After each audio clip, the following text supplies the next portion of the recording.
অমলকান্তি, নীরেন্দ্রনাথ চক্রবর্তী। অমলকান্তি আমার বন্ধু। স্কুলে আমরা একসঙ্গে পড়তাম। রোজ দেরি করে ক্লাসে আসতো, পড়া পারত না। শব্দরূপ জিজ্ঞেস করলে এমন অবাক হয়ে জানলার দিকে তাকিয়ে থাকতো যে দেখে ভারী কষ্ট হতো আমাদের। আমরা কেউ মাস্টার হতে চেয়েছিলাম, কেউ ডাক্তার, কেউ উকিল। অমলকান্তি সেসব কিছু হতে চায়নি। সে রোদ্দুর হতে চেয়েছিল।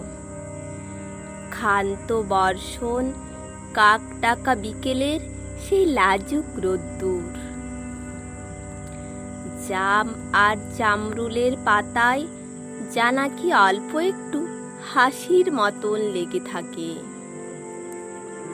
আমরা কেউ মাস্টার হয়েছি, কেউ ডাক্তার, কেউ উকিল। অমলকান্তি রোদ্দুর হতে পারেনি। সে এখন অন্ধকার একটা ছাপাখানায় কাজ করে। মাঝে মধ্যে আমার সঙ্গে দেখা করতে আসে।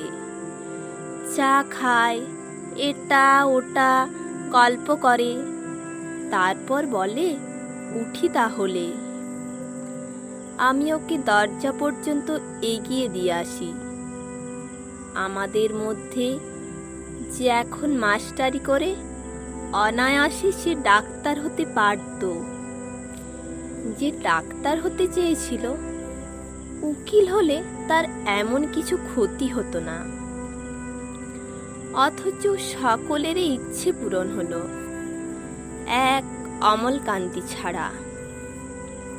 অমলকান্তি রোদ্দুর হতে পারেনি।